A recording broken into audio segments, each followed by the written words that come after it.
Right, we are reading chapter 2 of Casper, Prince of Cats. Chapter 2 is called Not Johnny Trot at All. And we start with this lovely picture. I never had a mother, nor a father come to that, nor any brothers or sisters, none that I know of anyway. Not that I have ever felt sorry for myself. The truth is that you don't miss what you've never had, but you do wonder.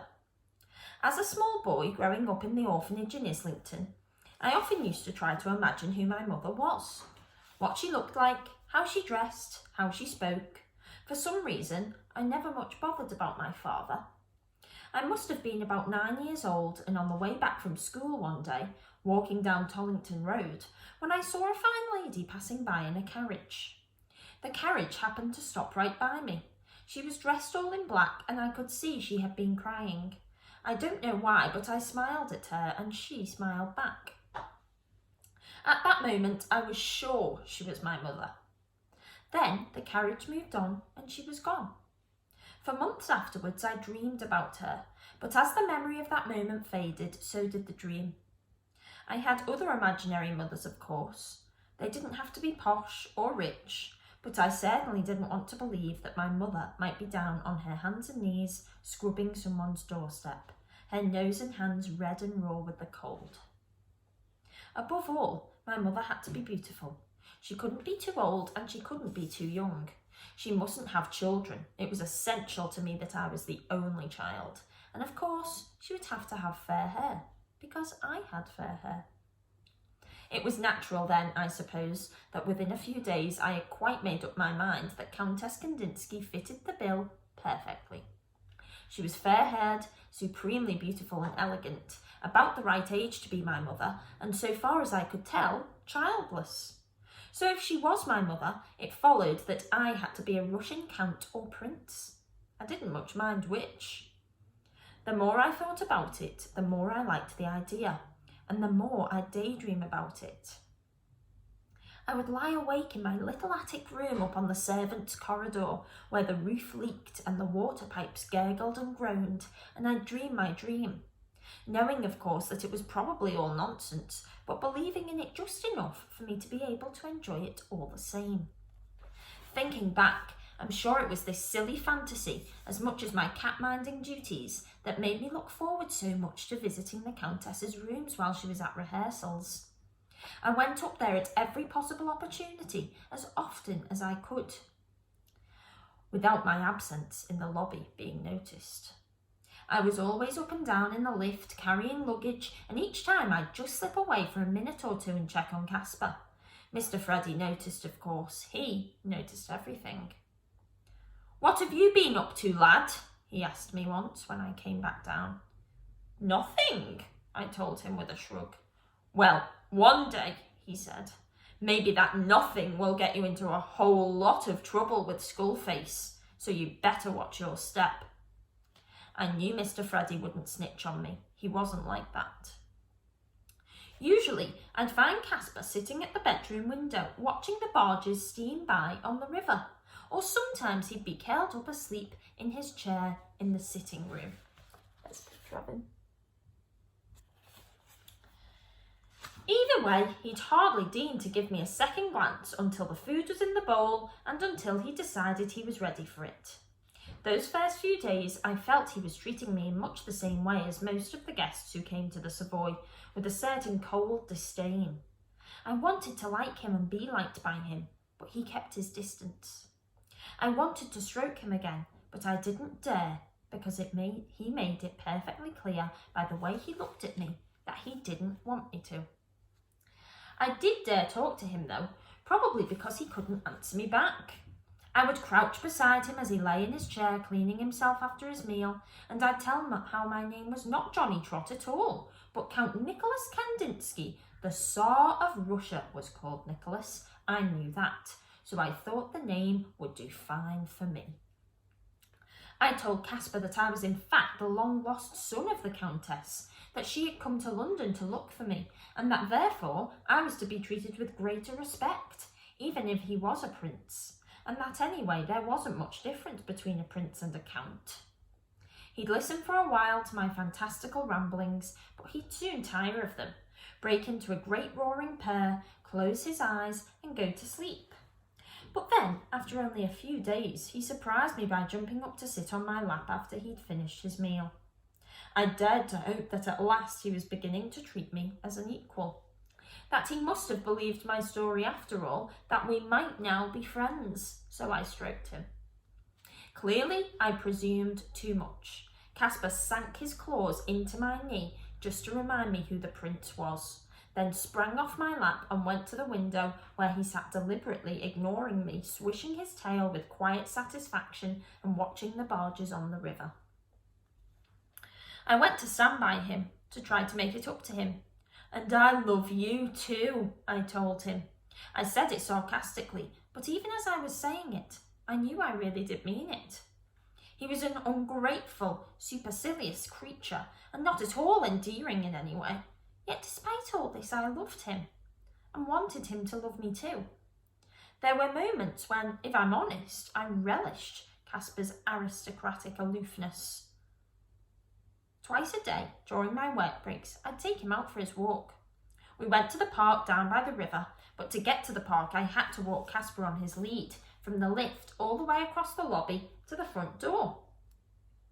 I swear that Kaspar knew perfectly well that everyone was looking at him, admiring him. He certainly knew how to put on the style, stepping out all high and mighty like the prince of cats he was, his tail waving majestically. Did I feel proud? Mr. Freddy would doff his top hat to us as we passed by. There was some mockery in the gesture, I knew, but there was something else too. Mr. Freddy knew class when he saw it, and Prince Kaspar was pure class. He left no one in any doubt about that. Even the dogs in the park knew it. One withering look from Kaspar, and any notions they might have had of the prospect of a good cat chase withered away instantly. Tails between their legs, they would bark at us, but only from a safe distance. Kaspar made it plain that he simply despised them, and then he simply ignored them.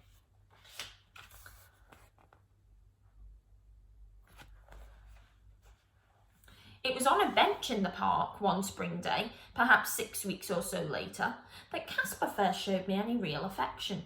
He was sitting up on the park bench beside me, basking in the sunshine, when without even thinking about it, I found myself stroking his head. He looked up at me to let me know it was all fine by him, and then he smiled. I promise you, he actually smiled. I felt his head pushing into my hand, felt the purr coming over him. His tail was trembling with pleasure. I know it sounds silly, but at that moment I felt so happy that I was almost purring myself. I looked into his eyes, and for the first time I could tell that he liked me, that at last he thought of me as his friend. I felt honoured. The next morning I met the Countess hurrying through the lobby. "Ah, Johnny Trot," she said, as I opened the front door for her. "I am late for rehearsals. All my life I am late. You will walk with me. I have an important thing I must say to you." It was raining, so I held the umbrella for her as we crossed the Strand and walked up into Covent Garden, past the barrel organ with the monkey who turned the handle and the blind soldier playing his accordion by the fruit stalls. She stopped to pat the coalman's horse, who was standing between the shafts of his cart, hanging his head in the rain and looking thoroughly miserable and soaked through. The Countess berated the coalman soundly when he came out of the pub and told him in no uncertain terms that he should put a blanket on the horse in such weather, that in Russia they treated horses properly. The coalman was speechless, too stunned and shamefaced to argue. We walked on. "I have much to thank you for, Johnny Trot. Prince Kaspar is a very happy cat, happy to be in London, and when Kaspar is happy, I am happy. I sing better when I know Kaspar is happy. This is true. You know how I know he is happy, because he smiled at me this morning. And this he does not do very often, so I know you must look after him very well."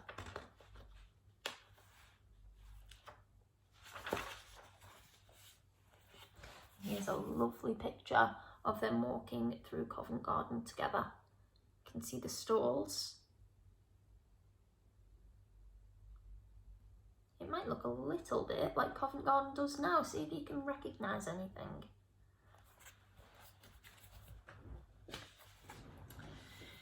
I was about to tell her all about Casper smiling at me the day before, but she was in full flow and I didn't dare to interrupt her. Because you make us both so happy, Johnny Trot, I wish to invite you to the Magic Flute, the opera at Covent Garden, tomorrow evening. It is the first night. You will come? I was so taken aback I did not even think to thank her. Me? I said. Why not? You will sit in the best seat, dress circle. You are a guest of the Queen of the Night. I'd really like to, Countess. Honest, I would, I told her. But I can't. I'll be working. I don't finish till 10 o'clock. Don't worry. I've fixed this already with the manager at the hotel, she said with an imperious wave of her hand. I told him, you do not work tomorrow. You have the whole day off. But you've got to be smart to go to the opera, Countess, I said. I've seen all the grand gentlemen and the ladies. I haven't got the right clothes. I'll fix this too, Johnny Trot. You'll see. I'll fix everything. And so she did. She hired me a suit to wear, the first proper suit I have ever put on. I could hardly believe it when I found myself the next day standing in front of her in her sitting room, all washed and brushed up, while she adjusted my tie and collar. I remember that I was looking up into her face, and all I wanted to do was to call her mother, to hug her tight and never let go. She frowned. Why do you look at me like this, Johnny Trot? She said. I think maybe you have tears in your eyes. I like this. You are a boy with feeling, so you will be a man with a big heart. Mozart had a big heart, and he was the greatest man who ever lived. A little mad, maybe, but I think you have to be a little mad to be great. I love this man. I tell you something, Johnny Trot. I have no son, no husband. I have only Prince Kaspar and my music. But if I had a husband, he would be Mozart, and I say something else. If I have a son, I want him to be like you. This is the truth. Now, Johnny Trot, I take your arm and you will walk me to Covent Garden. Be proud, Johnny Trot. Walk like Casper. Walk tall, like you are a prince, like you are my son. This time, when Mr. Freddy saw me coming and raised his top hat, there was no mockery in it whatsoever, only open-mouthed astonishment. The Savoy lobby fell silent in utter disbelief as we strode through. I felt about 10 feet tall, and that's how I continued to feel as we made our way up through Covent Garden Market to the Royal Opera House. I should like to be able to say that I remember every moment, every note of my evening at the opera, but I do not. It passed in a blur of wonder. I do, however, have a very clear memory of Countess Kandinsky as she made her first entrance as Queen of the Night. The rapturous applause after every aria she sang, and the standing ovation for her at the final curtain. In fact, I was so proud of her, so carried away by it all, that I stuck my fingers in my mouth and gave her the loudest, longest, highest whistle I could, ignoring the disapproving looks all around me. I knew full well it was not the thing to do, but I just didn't care. I whistled again and again and again. I stood and clapped until my hands hurt, till the curtain closed for the last time. As we walked back to the hotel together later that night, I was so laden down with all the flowers she had been given that I could scarcely see in front of me. Kaspar was waiting for us when we got back, yowling around us until I gave him some milk. The Countess went straight to the piano, her hat still on, and began to play softly. This I play every night after the opera, before I go to bed. It is a lullaby by Mozart. It is beautiful, no? Prince Kaspar, he likes this very much. And as if to prove it, Kaspar leapt up onto the piano to listen.